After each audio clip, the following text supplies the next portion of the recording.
obusomo bwaffe oba topiki yaffe ey'olwaleero mukkirize ebeere wansi ow'omutwe ogugamba fadilun ayami ashara dhulhajji, obulungi bw'ennaku 10 eza dhulhajji ezisooka, 10 erisooka mu mwezi gwa dhulhajji.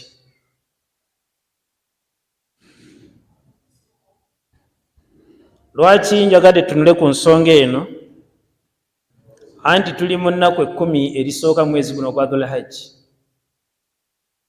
Omuntu oyinza okubeerawo n'okola by'okola neweerabira nti osobola okukolayo ebintu by'okola ne babikuteekera ku akawunti yo ku mirimu gy'emirungi mu maaso ga Allah subhanahu wa ta'ala, naye nga wagikola mu nnaku 10 lino erisooka mu mwezi guno ogwa dhulhajji.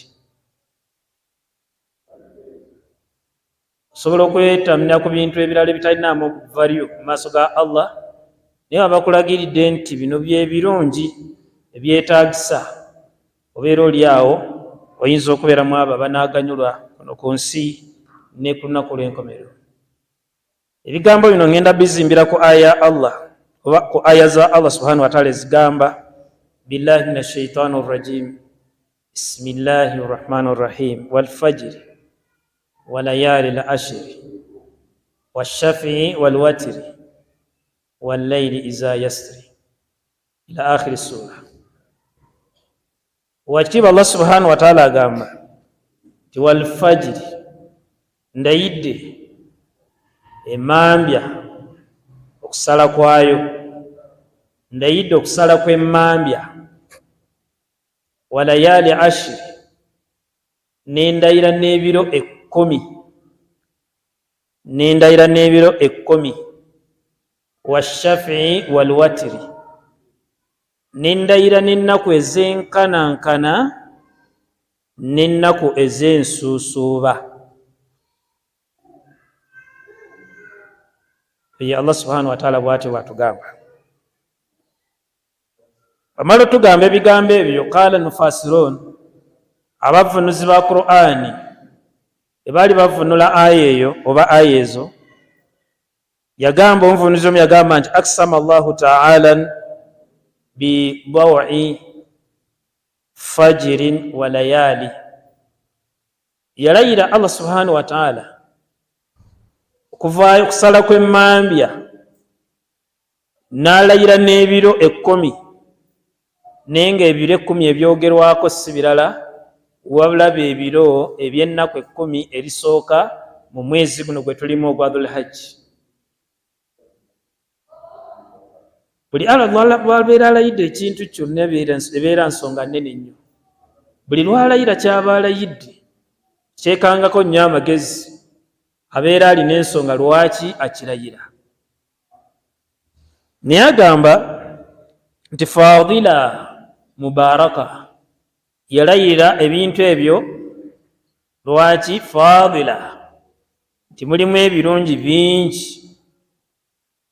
Mu kiseera ekyo fajiri ng'esala nga bwe tugenda ogiraba, si buli fajiri yonna, wabula alayira fajiri ey'olunaku olw'e10, fajiri ey'ekiro eky'10 ekisembayo, enkeera mutandika okubeera nga musala ebisolo oba nga mugenda kusala bisolo, alayira fajiri emambya ng'esala. Lwaki agirayira?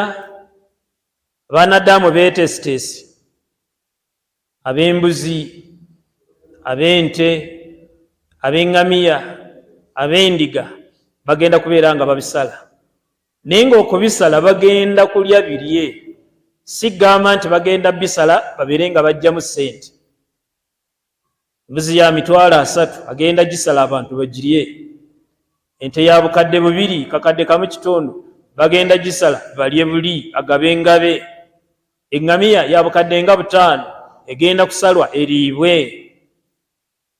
Nga kiki kyanoonyaamu? Anoonya kusiimibwa Allah subhanahu wa ta'ala.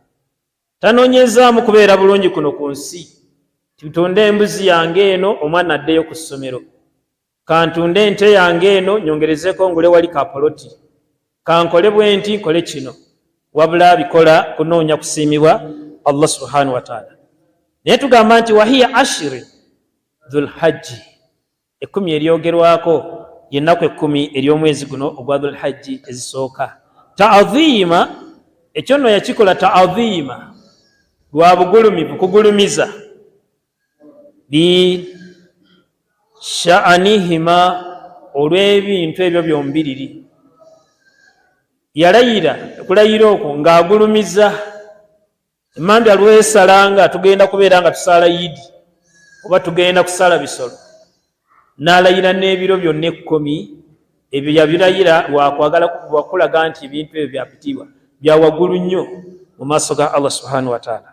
Wa tanbiha ala fadliha, nakuzuukusa nze naawe tutegeere nti ennaku ezo za mugaso nnungi nnyo singa omuntu abeera akoleddemu ekyo ekinamugasa mu maaso ga Allah subhanahu wa ta'ala. Kama kaala sallallahu alaihi wasallam, nga bwagamba omubaka okusaasa ebyengera n'emirembe bibeere ku ye, hadithi ani nabii sallallahu alaihi wasallama kaala ma min ayami a'adhamu inda Allahi wala ahabu ila Allah, teriyo nnaku zisinga kubeera nga za kitiibwa nnyo, zisinga kubeera nga ngulumivu nnyo inda Allah, mu maaso ga Allah subhanahu wa ta'ala, wala ahabu ilaihi amalun, n'omulimu oguba gukoleddwa mwezi ennaku nga gwagalwa nnyo mu maaso ga Allah subhanahu wa ta'ala, fihinna muzo min hadhihi ayami ashirun, gusinga mulimo guba gukoleddwa mu nnaku 10 erisooka erya dhulhajji. Teriyo mulimo gwonna gwokola nga mulungi ogukola mu nnaku endala esigadde n'obeera nga ogukoze bulungi ofunye empeerayo, naye ate bw'ogukolera mu nnaku zino 10 erisooka, mu nnaku 10 erisooka ate ofuna kinene. Tugamba nti ayami ashiri, ennaku 10 neryogerwako, kyava agamba nti fa akthiru, byatugamba nti fa akthiru, muyitirize nnyo, fihinna, mwezi ennaku 10 muyitirizanga nnyo mu nnaku 10 eryo, min tahalili, kwogera ekigambo la ilaha illa Allah, mukiyitirize nnyo okubeera nga kiyita ku nnimi zammwe, mukyogere nnyo liwoobeera la ilaha illa Allah, la ilaha illa Allah, la ilaha illa Allah.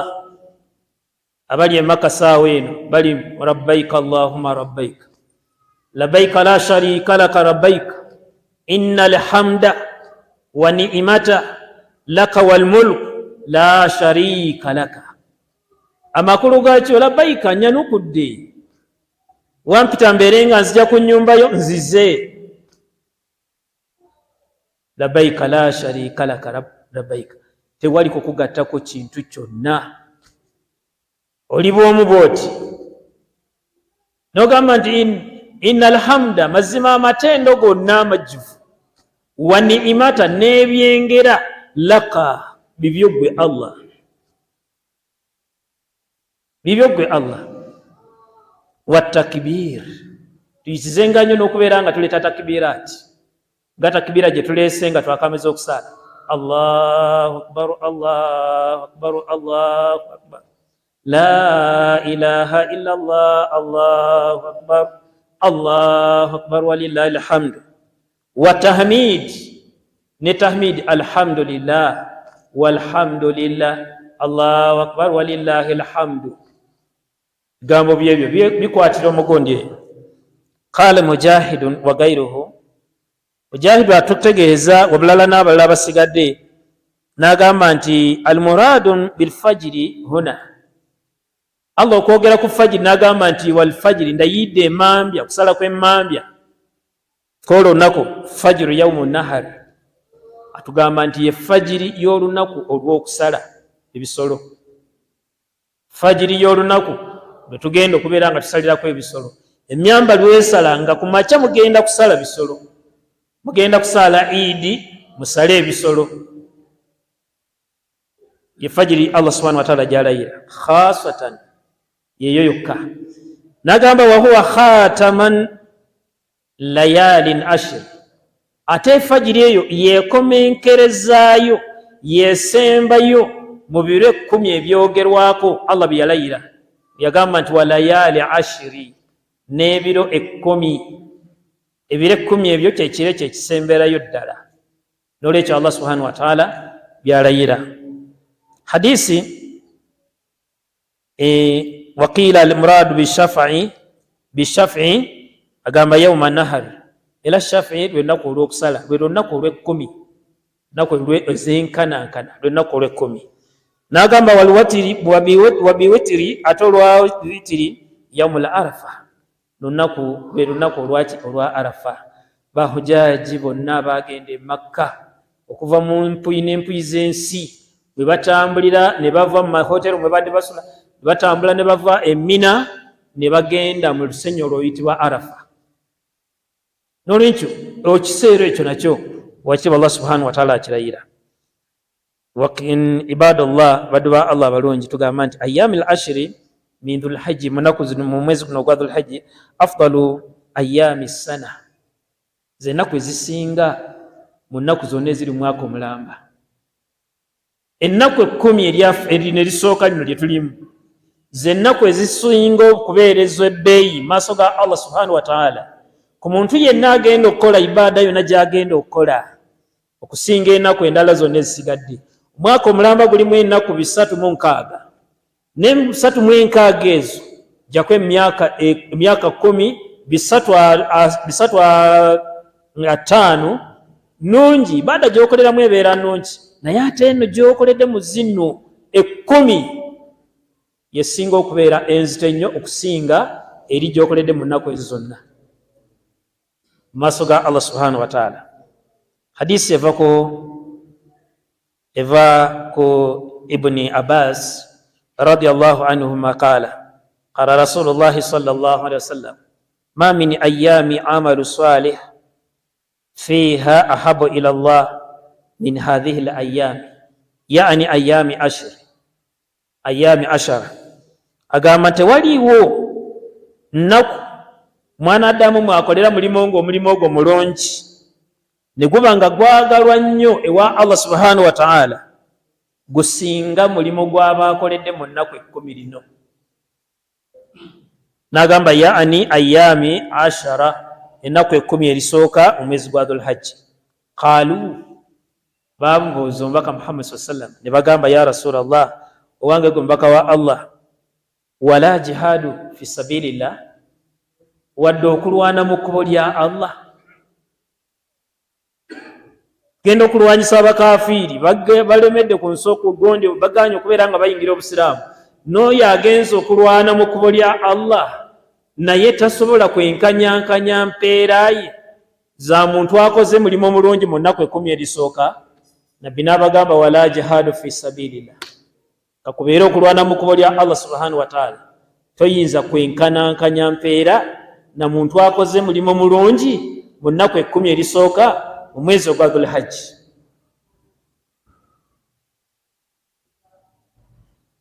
N'agamba nti illa rajula okujjako omusajja kharaja binafsihi, abeera afulumye n'agenda mu kkubo lya Allah, binafsihi ye kennyini, wa maalihi n'emaali ye, agenze ye kennyini n'agenda n'emaali ye, falam yarji'u min dhalika bishay, ne watabeerawo kantu konna kakomawo mu makaage, ye mwennyini n'atakomawo, n'emaali yennyini gye yagenda nayo n'ebeera nga tekomyewo, amakulu bigenze byonna, afiiriddeyo ate n'emaali yennyini nayo egenze. Oyo ayinza okwenkanyankanyako empeera ey'omuntu abeera akoze omulimu omulungi mu nnaku 10 erisooka erya dhul hajji. N'agamba, agenda maaso n'atugamba, qala Ibn Hajari agamba rahimahullahu ta'ala, agamba nti alladhi yadhharu fi imtiyaz ashara dhul hajji limakani ijtimai ummahatin ibadatin, ekifuula ennaku 10 lino nti lya bbeeyi nnyo okusinga ku nnaku endala zonna ezisigadde, li ijtimai ibadatin, nti ibada yonna, bamaama ba ibada bonna basinganibwa mu nnaku 10 muno mwebali, mu 10 mwebali ibada yonna. Tuyinza ogamba nti empagi 5 ez'obusiraamu, busiraamu kwe buyimiridde, mu nnaku 10 wano mwe zeekuŋŋaanyiza zonna omulundi gumu, zikolebwa mu nnaku 10 lino zonna. Omuntu aba asobola okubeera nga azikola, zikolebwa mu nnaku 10. Teriyo erekebwayo. Lwaki? Esookera ddala ibaada esogona empagi esooka ye shahada. Shahada yeriwa ti olwaleero abantu bali Allahu akbar, Allahu akbar, Allahu akbar, la ilaha illallah, Allahu akbar, Allahu akbar walillahi alhamdu. Hadha shahada. Nagamba ekirala tuyinza ogamba nti swala tuva wano tuva kusaala, yempaji eyokubiri swala. Abantu balulunkanira nnyo okubeera nga basaala eswala saawa eno. Emirimu egyo mirungi gikole, swala gisaale, leeta tahlili. Swala tuva gisaala eri mu nnaku zino tefuluma. Bezituka toyinza agamba nti akati swala tisigenda gisaala kankole ibada ndala. Naye eri mu nnaku 10 lino mweri etambula. Ibada eddako ebeera yakutoola zaka, ebeera ya zaka. Sadaqaati ziyitira mu nnaku 10. Twawaayo ente ya mitwalo ya bukadde 2, n'awaayo engamiya ya bukadde 5, n'asala embuzi ya mitwalo 3, n'agamba egende. Kiri mu nnaku zino 10 erisooka lino, kitambulira mu 10 erisooka. Ekirala ekiddako tuyinza ogamba okusiiba. Okusiiba nako mwekuli mu nnaku 10 erisooka. Mulimu abaddu abatandikirawo nga twakayingira bwe tuti n'atandikirawo okubeera nga asiiba, nga n'olwaleero wasiibye. Ojja kusiiba ennaku zo 9 paka ku lwa Arafa. Kale bw'onaaba tosiibye ennaku zino endala zonna, olunaku lwa Arafa terukuleka. Olunaku lwa Arafa terukuleka, lusiibe ku lw'ebirungi ebiri mu olwo olunaku eri oyo omuntu abeera alusiibye. Kubanga nabbi yatugamba nti Allah subhanahu wa ta'ala akusonyiwa amazambi ga mwaka mulambo ogw'emabega. Agusonyiwa singa osiiba olunaku lwa Arafa. Eyo ibada nayo oba empagi eyo nayo tugiraba naye eri mu nnaku 10 erisooka. Kubanga Arafa lusiibwa lubeera lwa 9, tubeera tukyali mu 10 erisooka. Empagi esembayo y'empagi ya hijja. Empagi ya hijja yesembayo, naye eri mu nnaku era ze ziro zennyini 10 erisooka. Tewali akola hijja ng'agikoze mu nnaku ndala zonna hijja n'etuuka. Hijja etandika nga 8. Nga 8 abantu batandika okubeera nga baleeta nniya ya hijja. Bava gye babadde basula yonna mu mahoteeri ag'ebbeeyi, mu mayumba gaabwe ag'ebbeeyi, ne bagenda e Mina mu matents, mu tawuni eyitibwa tawuni eya tents enjereere, mutali muzimbo gwonna wabula nga tenti njereere. Bwe babeera mu eyo tawuni eya tents enjereere, ne batandika emikolo gya hijja nga 8, nga 9 olumala okusaala subuhi bwe bati e Mina batambula butereevu kugenda mu Arafa. Babeera bakyali mu nnaku 10 erisooka erya Dhul Hajji. N'olwekyo tugamba nti maama wa ibadaati yenna akuŋŋaanira mu zino ennaku 10. Kyova olaba nti nabbi Allah subhanahu wa ta'ala yagamba nti z'ennaku ezisinga okubeereza ebbeeyi, ezisinga okubeereza omuwendo mu maaso ge, singa omuntu abeera akoledde mu ibaada yonna gy'aba akoze, afuna kinene nnyo okusinga bw'afuna mu nnaku endala ezitali zino 10. Swala bw'osaala eswala, nabbi yatugamba nti eswala buli swala gye tusaala mu nnaku eza bulijjo, osaala eswala emu ne bakubalamu eswala 10, obeera osaadde eswala 10. Kati wonoogisaalira mu zino ekyabbeeyi nnyo, Allah ayinza ogamba nti asiri gye tuva okusaala n'akubalako nti osadde asiri 1,000. Lwaki? Ozisaalidde mu ki? Mu nnaku 10 erisooka erya Dhul Hajji. Baddu ba Allah abalungi, mu nnaku 10 lino mulimu alwukuufu bi arafa mulimu okuyimirira mu arafa mu 10 lino lyennyini erisooka lino mulimu okuyimirira mu arafa nga bwe twagambye nti oluva eminnanga 9 ku makya mugenda mu arafa kuyimirira ekibatwalayo lidhikirillahi taala kwogerako Allah subhanahu wa taala kutendereza Allah subhanahu wa taala wa huwa yauma maghfira ate era lunaku lwa kusonyiwa dhunubi mazambi g'abantu wa itiku minan nar na kutabaddu kubeera baali bakakasibwako nti bagenda kuyingira muliro kwolwo olunaku Allah subhanahu wa taala alonda abaddu be n'agamba nti omuddu gundi okusinziira ku bino byakoze mu nnaku zino mujjeeyo mu bantu ab'omu muliro mutadde mu bantu ab'omu jana fulani batadde mu jana saba Allah subhanahu wa taala mulundi guno bwebanga yali yateeka eri atujjulule ateeke mu bantu abanayingira jana Allahumma amin. Wamuba mu kaseera katugamba nti wahuwa yaumul ikmali dinin wa itimamin ni'ma ate era olunaku lwa arafa olwo olwogerwako lwe lunaku Allah subhanahu wa taala lwe yajjuliriza eddiini yaffe busiraamu lwe lunaku lwe yajjuza eddiini y'obusiraamu ate n'atakoma kujjuza ddiini ya busiraamu kyokka wabula najjuza n'ekyengera n'atujjuliriza ekyengera nga bw'agamba Allah subhanahu wa taala mu Qur'ani ey'ekitiibwa a'udhu billahi minash shaitani rrajim agamba nti al-yawma akmaltu lakum dinakum wa atimamtu alaykum ni'mati wa raditu lakum islaama diina kyolwaleero mbajjuliriza eddiini yammwe ne mbajjuliriza ekyengera kyange ne mbasiimira obusiraamu nga ye ddiini. Eyo aya yakka ku Nabbi sallallahu alayhi wa sallam yali ali mu arafa ali kwogera n'abasiraamu ali asoma hutuba mu basiraamu Allah n'amussaako nassa etteeka eryo kugamu ku mateeka agaasembayo okuuka ku mbaka Muhammadi sallallahu alaihi wasallam. Olwaleero mbajuliriza eddiini yammwe ne mbajuliriza ekyengera kyange ekyengera ddiini yaffe ffe naye ate ekyengera kya Allah subhanahu wa taala kiyakusiimira gw'okole ki okibeeremu kubanga agamba wa raditu lakum islaama diina basiimidde obusiraamu ebeere ki yebeebeera enzikiriza yammwe yebeebeera eddiini yammwe. Baddu ba Allah abalungi hadisi endala eva ku Abdallah ibn Amr ibn As radiyallahu anhu Allah amusiime qala yagamba khairu du'ai adu'au yawm al-arafa edduwa ekyasinza okubeera ennungi ye dduwa omuntu gy'asaba ku lunaku lwa arafa. Edduwa ekyasinza okubeera nga ya nnungi nnyo mu dduwa ze wali osabyeko oba okusaba ko wali osabyeko kwonna okusaba okusingira ddala okubeera okulungi ye muntu asaba ku lunaku lwa arafa.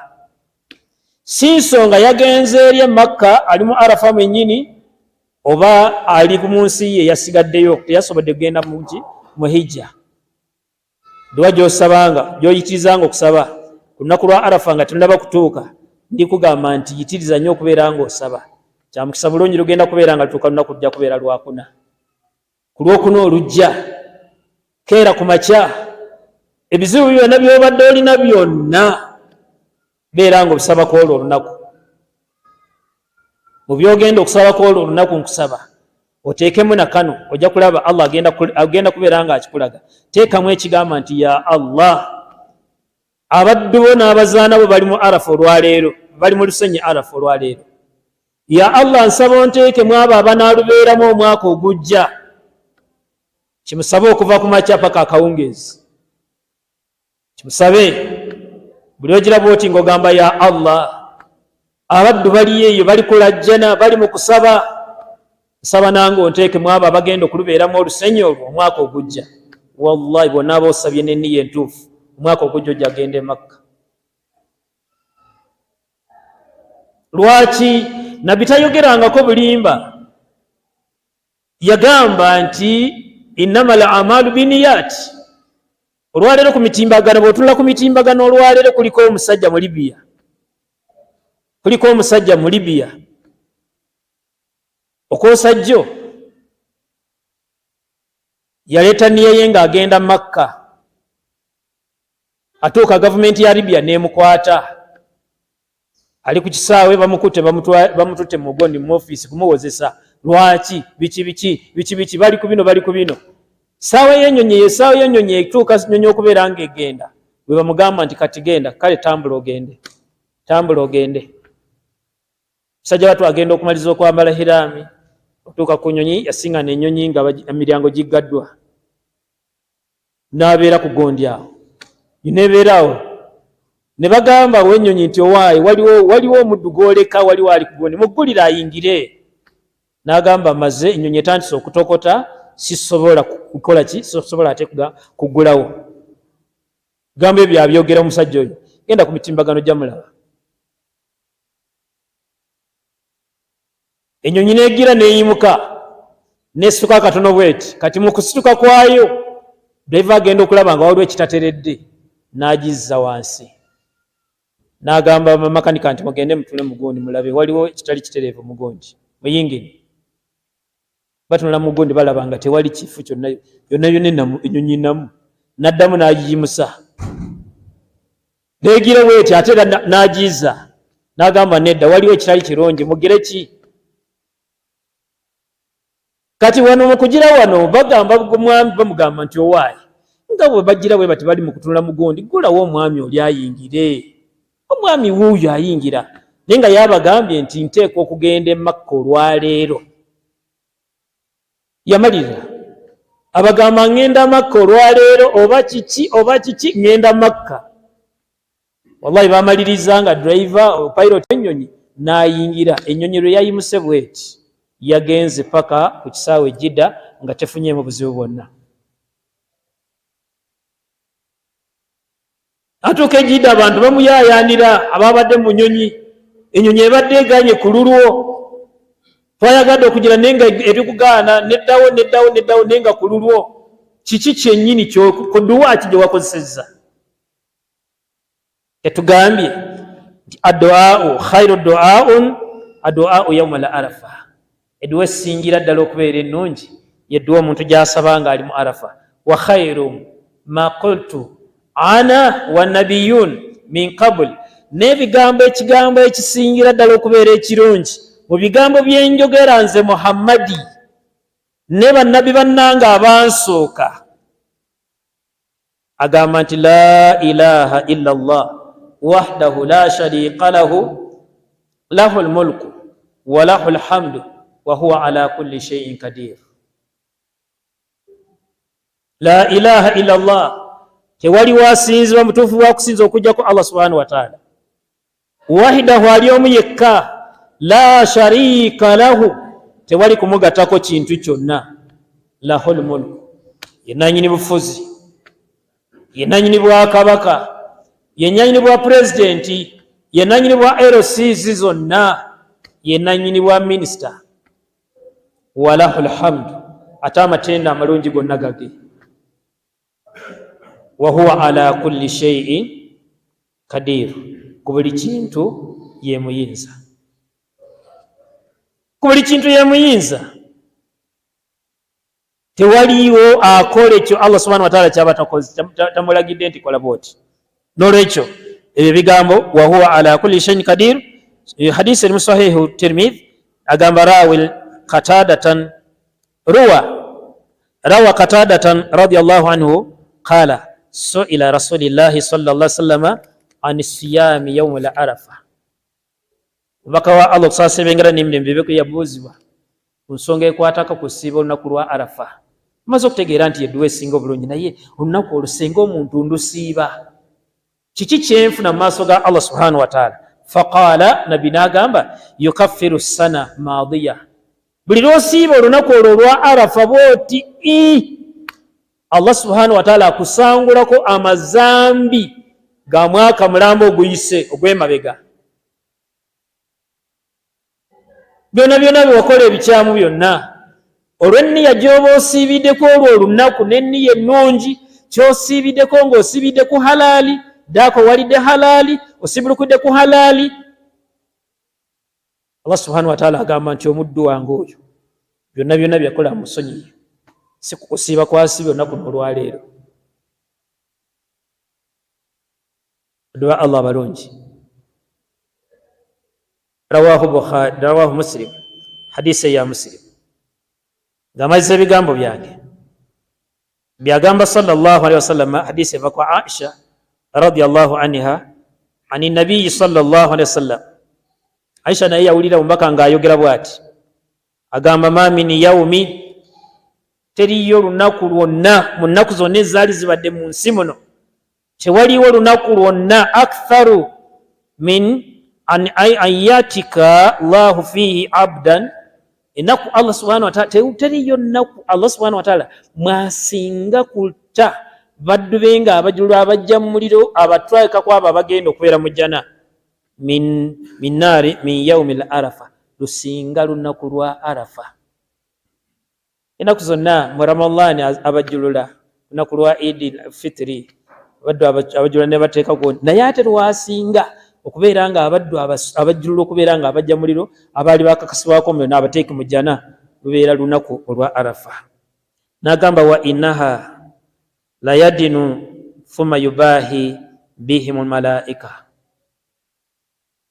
Allah subhanahu wa ta'ala ate abaddu oluvannyuma agamba abaddu bamalayika ng'abantu bali mu arafa, ngalaba abaddu bali mu arafa, alaba abaddu batambula bava mu mayumba gaabwe bagenda kusaala Eid, alaba abaddu bali mu kusaala bisolo, n'agamba bamalayika nti mutunuulire, tunule mulabe abantu kye baliko.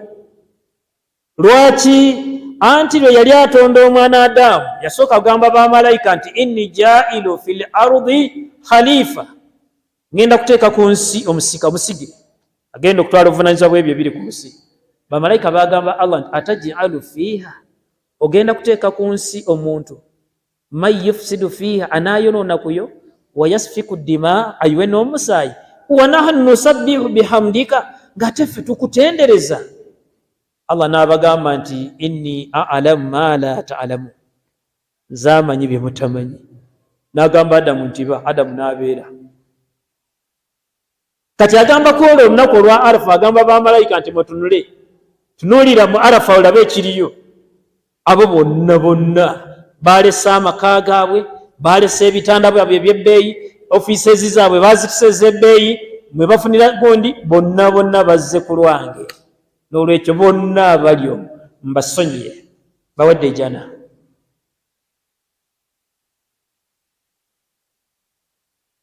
N'olwekyo bw'atyo bw'agamba ku nsonga eyo. Rawa Ibn Habbana fi sahihi min hadisi Jabir ani nabi sallallahu alaihi wasallam, yagamba nti ma min yaumi afdalun inda Allahi min yaumi arafa, teriyo lunaku lulungi lusinga lunaku lwa Arafa. Teriyo lunaku lulungi lusinga lunaku lwa Arafa. Lwaki? N'agamba yanziru Allahu ila sama dunya, Allah subhanahu wa ta'ala avaayo eri gy'abeera nakka ku ggulu lino ery'ensi. Kati nabbi agamba sallallahu alaihi wasallam hadisi ya Jabir ya Habbani nga eva ku Jabir, yagamba nti Allah subhanahu wa ta'ala akka ku ggulu erisooka. Naam,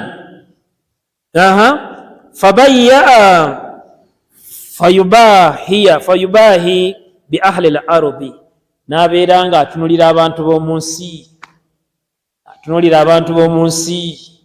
N'alaga bamalayika, n'agamba bamalayika ahlu sama, n'abalaga abantu ebitonde ebiri mu ggulu. Ebitonde ebiri mu ggulu abigamba mutunuulire mu nsi, mulabe ekiri ku nsi, tunuulire ekiri ku nsi olwaleero, tunuulira naku lwa Arafa.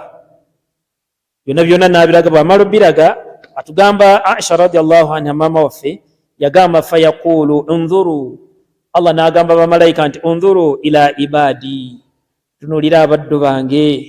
Allahu akbar, tunuulira abaddu bange baleseeyo amayumba gaabwe, abamu baleseeyo bakyala baabwe, abamu baleseeyo abaana baabwe, baleseeyo emirimu gyabwe gyonna, mubatunuulire embeera gye balimu, bonna nga bali mu ngoye bbiri. Oba oli kabaka, oba oli pulezidenti, oba oli ki, bali mu ngoye bbiri. Kobeere musajja oba mukazi, engoye mmeka? Engoye bbiri. Mukazi ekiteeteeyi kyayambala, n'ateekako n'ekikaaya kyebe kiti engoye bbiri, tosussa mu ngoye bbiri. Oba oli mugagga olina binnyonkondo, simanyi bifuukeera, simanyi binojo, mwena mubeera kimu, n'oli omwavu abeera ku kyalo eri ali mu ngoye bbiri, naawe oli mu ngoye bbiri. Oli pulezidenti, oli kabaka, ne mwenna olw'okuba nti ekyabalese mwenna muli ku kintu kimu, mubeere nga muli uniform.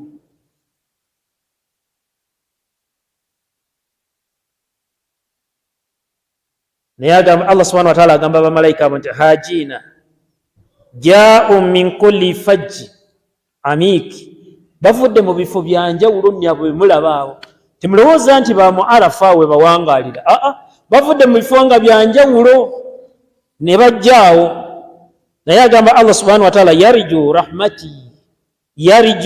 rahmati, ekibaleese basuubira kusaasirwa kwange. Ensonga ebaleese bazze ng'ekibaleese mu kifo kino mbasonyiwe mbasaasire. Kyava bagamba walam yarawu adhaabi, ate bali mu byogera bye bati ne tebalabangako kubendezo byange, babula basoma bisome. Falam yaran aktharu atikin min naari min yaumil arafa. Kyava agamba nti sirabayo lunaku Allah subhanahu wa ta'ala wasinga kubeera nga ateerako abaddu be okubajjula okubajja muliro okubeera nga abayingiza ejjana lusinga lunaku lwa Arafa. N'olwekyo baddu ba Allah balungi bakubirizanga nange bwe neekubiriza, kano ke luli nti lukyali mu maaso gye tulaga, lweteekereteekere osobole okubeera nga weegayira omutonzi wo, musabe kyonna ky'owulira nti ky'oyagala. Oba olina kizibu ky'olina, musabe ekizibu ekyo abeere nga akikugirawo, agenda kubeera nga akikugirawo. Arafa tugamba nti Allah subhanahu wa ta'ala twagambye nti olwo ennaku Allah subhanahu wa ta'ala yajjuza eddiini yaffe Busiraamu, kubanga Allah subhanahu wa ta'ala agamba nti al-yawma akmaltu lakum dinakum wa atmamtu alaykum ni'mati wa raditu lakum islaama diina. Olwaleero mbajuliriza eddiini yammwe, nembajuliriza ekyengera kyange. Ku lunaku olwo nabbi yali ali mu Arafa ng'ali kusoma hutuba abuulirira abasiraamu abaali bagenze Makka, alikwogera nabo. Allah n'amussaako etteeka eryo. Era olunaku olwo okusinza okuva ku olwo lunaku eryo aya lwe yakka, ekyali eddiini n'essaawa eno ddiini, ekyali nti bw'okola kino kya ddiini ya Busiraamu sikyasigala nga kya ddiini ya Busiraamu. Ekitaali ddiini mu kaseera ako bw'okikola olwaleero n'oyagala okiyingize mu Busiraamu okiyite nti nakyo Busiraamu, si Busiraamu, ebyo bibyo. Lwaki? Kubanga Allah kennyini nannyini ddiini Busiraamu agambye al-yawma, olwaleero, akmaltu lakum diinakum, mbajuliriza eddiini yammwe, wa atmamtu alaykum ni'mati, ne mbajuliriza ekyengera kyange, wa raditu lakum islaama diina, ate ne mbasiimira Obusiraamu nga ye ddiini. Kati bwe genda osiima ekirala, ne mbasiimidde ki? Basiimidde Busiraamu. Nazarati hadhihi al-aya yawm al-arafa, no aya yakka lunaku lwali lwa Arafa. Walam yanziru ba'daha halalan, oluvannyuma lw'eyo aya tewaaliwo kintu kirala kyonna kyakka nga kiri halaali, nti kabannaye na kino nakyo kifuuse halaali mukyongere kubiri, wadde nga nali nsiirinze. Wala haraman, era tewaliwo kyakka Allah subhanahu wa ta'ala kyeyasa n'agamba nti ate kati ate ekyo nkibagaanye temukikola, wadde nga kibadde kiri mubiri. Byonna byonna byasigalanga we biri nga bwe kyali paka n'essaawa eno bwe kiri. Buli lw'oleetamu olugezigezi lwo ne weefuula ow'ekitalo ennyo okutegeera okusinga ku mubaka Muhammad sallallahu alaihi wasallam, kati n'okola ebyo by'oyagala nabyo obiyite eby'eddiini, tugamba nti ebyo bibyo, tugamba nti ebyo bibyo. N'olwekyo abalungi abampuliriza era abandaba, mbagamba nti mu nnaku zino mulimu ebintu bino wammanga. Ekisooka tugamba nti ayyamin hajji, mulimu ennaku ez'okubeera nga tukoleramu hijja. zenaku za hijja zibeera muki mu nnaku zino 10 erisooka zennaku mwe tukolera hijja emikolo gya hijja gyonna gikolebwa mu nnaku 10 erisooka nga hijja olunaku olusookera ddala okuyingira mu mukolo gwa hijja bwoti nga 8 oba oliwa oba wazze oliwa bonna ababa bapangisiza amahoteri ag'ebbeeyi bagavaamu ne bagenda Mina anti yali nkola ya Mbaka Muhammadi sallallahu alaihi wasallam yatandikiranga Mina yasulanga Mina okuva Mina ogenda Arafa mwena mugenda ne musula Arafa musula mu Mina olumala okusaala salati subuhi ne mudduka ne mugenda mu Arafa ekibatwalayo si kirala ebeerayo ebintu bibiri n'ebisookusatu kijjawo naye by the way kubanga mulya gamba togenda kulya mbeera temusiibye eno mbeera basiibye eri baba tebasiibye bali eno osiiba oweri batasiiba kubanga ali ku soosi kwennyini wabula kubeera kusaala swala kusaalirayo dhuhuri nga muzigase ne asiri kusaala omulundi ogwo zuhuri ne asiri enjuba olugwa bweti mwena ne muvaayo ne mujulukuka ne mugenda e Muzdalifa gyonna mikolo gya hijja naki tugamba nti mulimu okola emikolo gya hijja nabbi yagamba sallallahu alaihi wasallam nti alhajju mabruru yagamba nti la ya'malu fi gairiha hijja tekolebwa mu nnaku lulala lwonna illa fi Arafa ekolebwa mu nnaku lwa Arafa hijja okujjula okugamba nti hijja yetuuse nnaku lwa Arafa qala sallallahu alaihi wasallam yagamba nti alhajju mabrur laysa lahu jazaa ila aljanna hijja ekkirizibwa mu maaso ga Allah subhanahu wa ta'ala omuntu talina mpeera ndala gyagenda kubeera nga afuna sigamba nti agenda kugaggawala abeere mugagga ku kitundu nga yasinga obugagga nti empeera Allah gyamusiimidde gyamuwaddemu empeera gy'omuntu oyo abeera akoze hijja ye neetuuka jana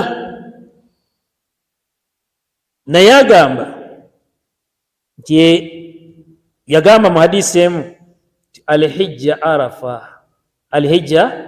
arafa eyitibwa hijja omuntu okutuuka mu Arafa omuntu senga otuuka mu Arafa hijja ye ebeera ekoze ki ebeera etuse namba 7 mu bintu ebiri mu nnaku 10 mulimu adhabu adhahi mulimu okusala ebisolo kitwakyogeddeko nnyo mulimu okusala ebisolo tusala ebisolo lwaki qala sallallahu alaihi wasallam ma amala ibn adam min amali yawm an-nahr mwana adamu tasobola kukola mulimo gwonna ku lunaku olw'okusala ebisolo omwana adamu talina mulimo gwonna gwayinza kukola ahabu ila Allah gw'omulimo ogwo gwagalwa nnyo ewa Allah subhanahu wa ta'ala min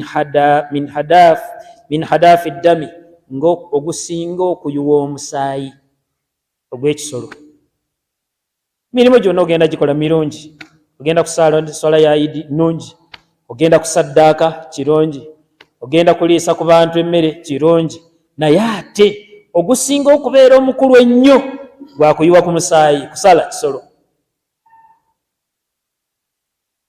kyava agamba nti wa innaha la yaati yauma alkiyama ekisolo kino kyosazze kigenda kujja ku lunaku lw'enkomero bikuruniha n'amayembe gaakyo wa adhirafiha n'ebinuulo byakyo bibeere nga bijja mu maaso go kibeere nga kijja mu maaso go ekisolo ekyo n'agamba nti wa ina ddama kano kawulirize yagamba wa ina ddama la yaqaw mazima omusaayi gw'ekisolo kino kyosala wakagamba nti bisimillahi allahu akbar nosala ekisolo agamba la yaqaw min Allah mazima ddala omusaayi ogwo gusooka kutonya wa Allah subhanahu wa ta'ala bimakani qabla an yaqa'u bil ard gusooka kutuuka wa Allah ne gulyoka kutuuka ku ttaka wano wokisalidde ekisolo nga tegunaba kutonya ku ttaka wano wosalidde gusooka wa Allah senga obeera okisaze n'enniya ennungi nga Allah akiikiriza ky'owaddeyo nga nakyo kibadde kirungi n'olwekyo tugamba fayutibu biha nafsa olwonna nekifuuka ennunuzi ey'omuntu oyo oba nekibeera omujjanjabi ow'omuntu oyo abeera asaze ekisolo ekyo n'olwekyo mbakubirizanga nange beneekubiriza tuwalirizibwe oba olina ku busobozi salayo akabuzi, salayo endiga, salayo ente. Abantu 7 musobola okusala ente ne mubalwako nti mwasaze. Kasita mubeera abantu 7 temusobola kwegatta ku nte bantu 8 nolowooza mbu twasaze. Affe twasaze, naffe twasaze ente yaffe nga muli 8 muli 10, mubeera 7. Bantu 7 musala ente yammwe, mubeera nga mukola ki? Mugaba n'ennyama eyo abantu era 7. Mu nnyama eyo n'ogenda naawe n'ogigabirako mikwano gyo, n'ogabirako n'abanako. N'olwekyo tugamba nti eyo yeki z'ennaku 10 eziri ebirungi ebiri mu nnaku 10 mu nnaku zino ezisooka mu mwezi guno ogwa Dhul-Hajji. Abalungi abampuliriza era abandaba bagamba nti tubeere nga twetanira nnyo okubeera nga tukola ebintu ebyo. Singa tunaaba tubikoze tubakusinkana wakitiibwa Allah subhanahu wa ta'ala nga musiimu. Byonna byonna tuteekerawo kwagala nti tubeere nga tukola, atwewaza muliro, tuleme kuyingira muliro. Ebyo byonna byonna biteekawo okole ekinaakuyingiza ejjana, owone omuliro gwa Allah subhanahu wa ta'ala. Maliriza nga nsaba Allah subhanahu wa ta'ala ateeke mu baddu be abawuliza ne bajjamu ekyokuyiga, atuteeke mu abo abamusaba nakiza okusaba kwabwe, atuteeke mu abo agenda okusisinkana nga musanyufu gye bali, atuteeke mu abo banaasobozesa okubeera nga tukola emirimu emirungi gyokka mu nnaku 10 lino eryesooka mu mwezi guno gwa Dhul-Hajji. Rabbana taqabbal minna innaka anta samiul alim wa tub alayna ya mawlana innaka anta tawwabur rahim برحمتك يا أرحم الراحمين. ربنا ظلمنا أنفسنا وإن لم تغفر لنا وترحمنا لنكونن من الخاسرين. لا إله إلا أنت سبحانك إنا كنا من الظالمين.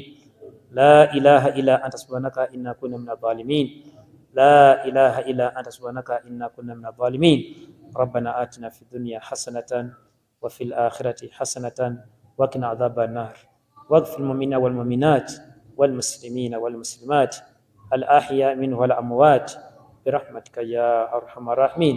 وصلى الله على سيدنا محمد وعلى آله وصحبه وسلم والحمد لله رب العالمين. ujja kwongera n'ekibuuzo